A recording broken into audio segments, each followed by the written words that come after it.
Welcome back. You're watching News X. I'm Uday Pratap Singh. Our big focus this hour is on the results of Jammu and Kashmir and Haryana. Yes, D-Day is here. I'm Uday Pratap Singh. You're joining us for our special coverage on News X today. The counting of votes for 90 seats of Jammu and Kashmir and Haryana is all set to take place today. This is the final stage before the Union Territory gets its first elected government since the abrogation of Article 370. And of course, also, it is time for us to know whether the BJP will score a hat-trick in Haryana or whether the Congress will wrest power again or not. Exit polls are predicting that the Congress will roll back to power in Haryana and dethrone the BJP after a decade. In Haryana, the fate of 1,031 candidates, including 464 independents and 101 women, will be decided today, very shortly. The state's 90 constituencies had voted in a single phase on the 5th of October. Voting was held, meanwhile, in 3 phases of Jammu and Kashmir earlier.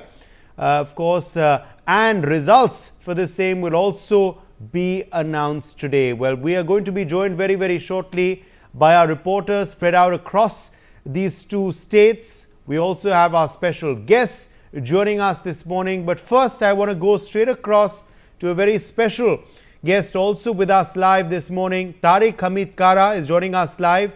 He's Jammu and Kashmir Congress President. Mr. Kara, welcome. Thank you very much for being with us today. We've just witnessed the most peaceful polls in Jammu and Kashmir. Turnout has, of course, increased even more than what it was in the Lok Sabha elections earlier this year. No Bandh calls, no boycott calls, decent voter turnout. Does the credit then go squarely to the Election Commission and our forces for ensuring peace through the polls?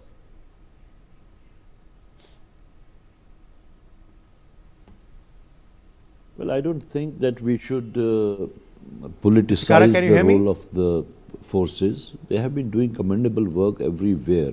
They have been conducting elections all across length and breadth of the country. And it's something which should be at least acknowledged that are we politicizing it and trying to give credit, indirect credit to someone else. So they have been doing their job, they have been doing it very commendably, and certificate of doing good job, which they always have been doing. Election Commission? As far as Election Commission is concerned, then you have to give credit to the people. Why Election Commission? Election Commission is simply doing some logistic work. It is for the people. If you want to give credit to anyone, it's the people who upheld the democratic norms of the country and faith to the democracy of the country. So I give credit to the people. Now, Mr. Kara, the exit polls are predicting a hung assembly for Jammu and Kashmir. They're predicting that your party, along with, of course, the National Conference, your pre-poll ally, will be touching distance of the majority, but short of it. Would you then be willing to extend an invite to Mehbooba Mufti's PDP as a post-poll ally if the situation arises? See, I have maintained it from day first that we are open to any person, party, or even organization which is on the same page. And what is that same page? Who are the like-minded people who would like to keep BJP away from the corridors of power? So that is it. Why do we qualify it? Why are you trying to qualify person A, person B?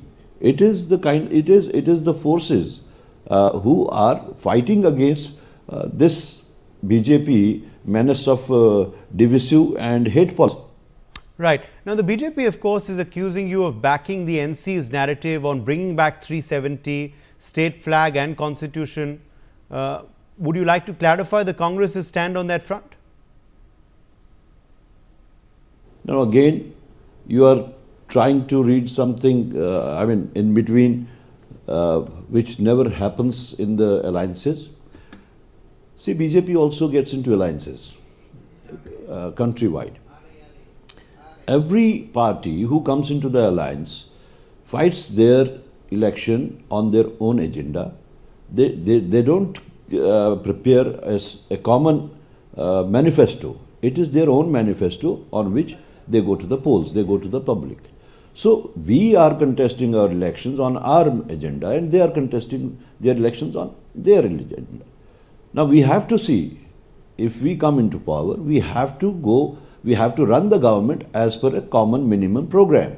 And once this thing comes on table, that they want to do this thing or that thing, that will be sorted out that time. Okay. Now, you're of course hoping that your alliance comes into power. Do you have a plan ready then for Jammu and Kashmir? Voters have spoken about jobs being their main issue this elections. We have created a kind of guarantees in which we have given preference to this unemployed youth. See, first of all, we would be giving around 3,500 rupees to an unemployed youth per month for 1 year. Then we will be filling around 1 lakh jobs, 1 lakh vacancies, which this dispensation never filled.